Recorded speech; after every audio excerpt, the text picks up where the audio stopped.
അപ്പൊ hello guys, നമുക്കൊരു പള്ളിപ്പെരുന്നാളിന് പോയാലോ? സമയം രാത്രി 8:30 കഴിഞ്ഞ്. രാത്രി ചുമ്മാ ടിവിയും കണ്ടിരിക്കുമ്പോഴാണ് അപ്പച്ചേട്ടായി വിളിച്ചത് നമുക്കൊരു പള്ളിപ്പെരുന്നാളിന് പോയാലോ എന്ന്. ഞാൻ അപ്പൊ തന്നെ ഓക്കെ പറഞ്ഞ്. അപ്പൊ തന്നെ അപ്പച്ചേട്ടായി വണ്ടി എടുത്ത് വരികയും ചെയ്ത്. പെരുന്നാൾ വേറെ എവിടെയല്ല, കുറച്ചപ്പുറത്ത് കണ്ണോത്ത് എന്ന് പറഞ്ഞ സ്ഥലമുണ്ട്. അപ്പൊ കണ്ണോത്ത് പള്ളിയിലെ പെരുന്നാളാണ്. ഞാനാണെങ്കിൽ കുറഞ്ഞത് 7-8 വർഷമായിട്ടുണ്ടാവും ഈ പള്ളിപ്പെരുന്നാളിൽ പോയിട്ട്. നമ്മുടെ അവിടുന്ന് അത്യാവശ്യം ദൂരം ഉണ്ട് അങ്ങോട്ട്. പോയിട്ടും അവിടെ എത്താതായപ്പോ വഴി തെറ്റിപ്പോയോ എന്ന് ആദ്യം വിചാരിച്ചു പോയി. പിന്നെ ഈ വണ്ടികളുടെ തിരക്കൊക്കെ കണ്ടപ്പോഴാണ് ഒന്ന് സമാധാനമായത്. അങ്ങനെ നമ്മൾ സ്ഥലത്തെത്തി. ഇനി വണ്ടി മുന്നോട്ട് കൊണ്ടുപോയാൽ പാർക്ക് ചെയ്യാൻ പറ്റില്ല എന്നറിയാവുന്നതുകൊണ്ട് വണ്ടി കുറച്ച് അപ്പുറത്ത് വെച്ചിട്ട് നമ്മൾ നടന്ന്. ഇതാണ് നമ്മുടെ കണ്ണോത്ത് പള്ളി. അത്യാവശ്യം നല്ല രീതിക്ക് തിരക്കുണ്ട്. ദൂരെ പള്ളിയുടെ മുമ്പിലൊക്കെ ഇഷ്ടംപോലെ ആൾക്കാരാണ്. ഫുള്ള് ജനങ്ങളും അതുപോലെ ഒരുപാട് കച്ചവടക്കാരൊക്കെ ഉണ്ട്. അങ്ങനെ നമ്മൾ പള്ളിയുടെ അടുത്തെത്തി. പള്ളിയിലേക്ക് കയറാൻ പറ്റില്ല, കാരണം ആ വഴിയിൽ മൊത്തം ആൾക്കാരാണ്. ഇവിടെ മെയിൻ ആയിട്ട് ആൾക്കാർ വരുന്നത് ഈ വെടിക്കെട്ട് കാണാനാണ്. നമ്മുടെ മെയിൻ ഉദ്ദേശം അതായിരുന്നു. അപ്പൊ നിങ്ങളും കണ്ടുനോക്ക്.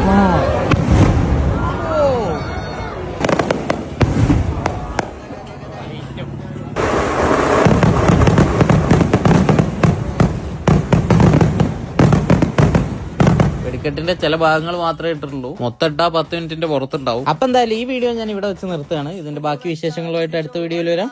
Bye guys.